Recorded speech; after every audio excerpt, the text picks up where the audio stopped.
हर हर महादेव। दोस्तों उम्मीद है कि आप सभी अच्छे होंगे। दोस्तों जैसा कि सभी को पता है कि केदारनाथ धाम यात्रा 2023 की शुरू होने वाली है।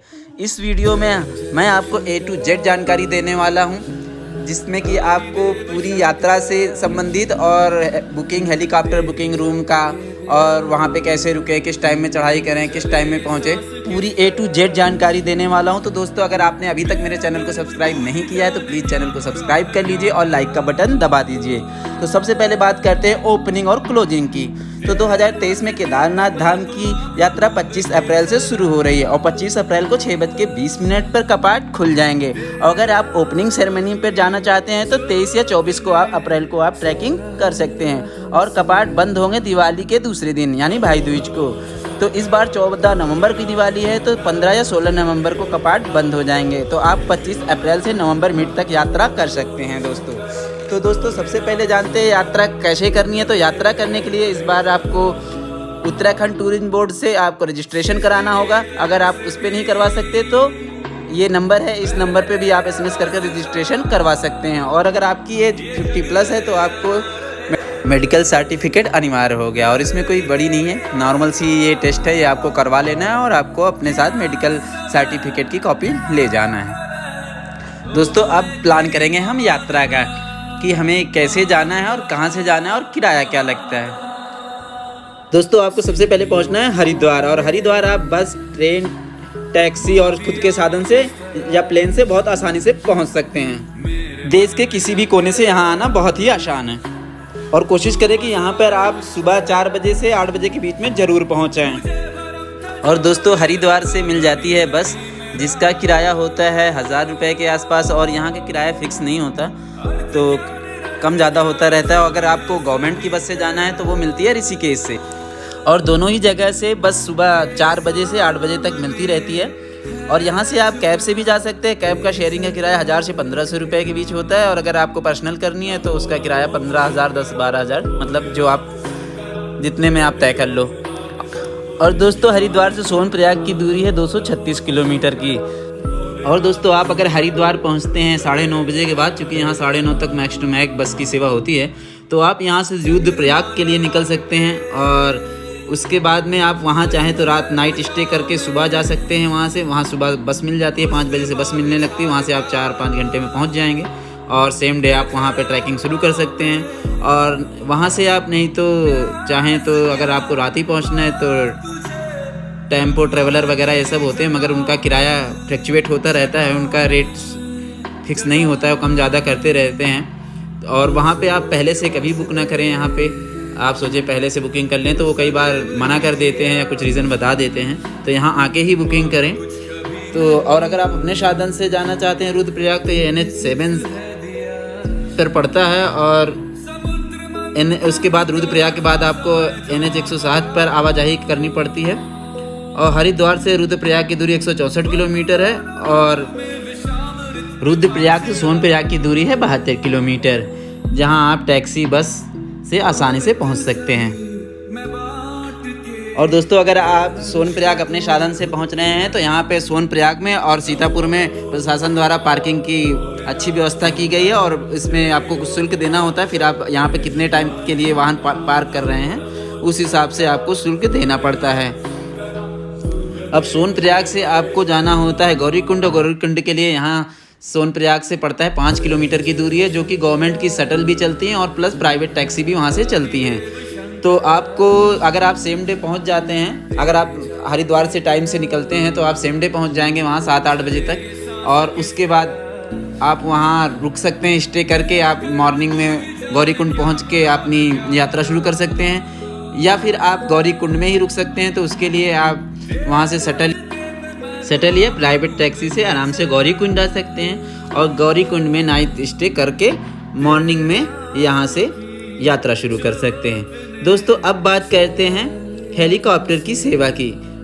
केदारनाथ धाम में गवर्नमेंट ने हेलीकॉप्टर की भी सेवा रखी। इस बार आप इसको IRCTC की वेबसाइट से आसानी से टिकट बुक कर सकते हैं। और यहाँ पे आपको हेलीकॉप्टर के लिए करीब 3 जगह से हेलीकॉप्टर की सुविधा उपलब्ध है। यहाँ से आपको गुप्त काशी से केदारनाथ हेली सेवा 7,740 रुपये में आने जाने के किराए पे आपको उपलब्ध होती है। इसके अलावा दोस्तों फाटा से भी केदारनाथ के लिए हेली सेवा है जिसका किराया 5500 रुपये है। और इसके बाद तीसरी जगह जो है वो है सिरसी। सिरसी से केदारनाथ आने जाने का किराया है 5,498 रुपये, जिससे कि आप आसानी से हेली सेवा ले सकते हैं और इससे आप हेलीकॉप्टर से केदारनाथ धाम के दर्शन कर सकते हैं। और ये बहुत ही आसानी से आपको IRCTC की वेबसाइट से मिल जाएगा टिकट, और उसके बाद आप आराम से यात्रा कर सकते हैं। और इसमें अच्छा रहेगा कि आप पहले से ही टिकट की बुकिंग करके आएँ IRCTC से। और इस बार बुकिंग के लिए आपको जो रजिस्ट्रेशन है वो ज़रूरी है, तो आप पहले रजिस्ट्रेशन कर लें, उसके बाद हेलीकॉप्टर की बुकिंग करें तो अच्छा होगा, क्योंकि बिना गैर रजिस्ट्रेशन के आपकी हेलीकॉप्टर की बुकिंग नहीं हो पाएगी।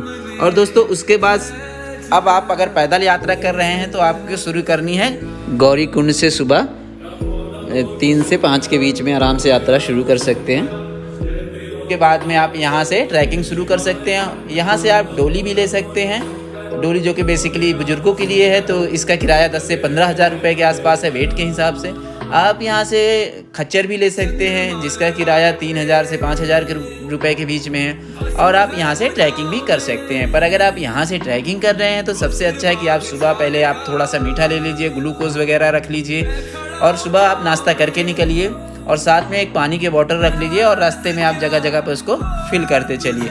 और दोस्तों अगर आप टाइम से चलते रहे और थोड़ा सा आराम करते करते थोड़ी थोड़ी दूरी पे, तो आप आराम से यहाँ पे 3 बजे के आसपास पहुँच जाएंगे। और दोस्तों एक चीज़ आपको ज़रूर याद रखनी होगी कि मंदिर के कपाट 3 बजे से 5 बजे के बीच में बंद होते हैं, तो आप यहाँ पे थोड़ा आराम कर सकते हैं अगर आप 3 बजे के आसपास आ जाते हैं। और उसके बाद जब 5 बजे मंदिर के कपाट खुलते हैं तो आप दर्शन आसानी से कर सकते हैं। और आप चाहें दोस्तों तो आप इस बीच में 2 घंटे में आप यहाँ पे अगर रुकना चाहते हैं तो रुकने की व्यवस्था देख सकते हैं। GMVN वालों की यहाँ पे अच्छी व्यवस्था है रुकने की, जो कि डोरमेट्रीज और टेंट हैं, जिसका किराया आपका 1,000 रुपये से 5 या 10,000 रुपये के बीच में हो सकता है।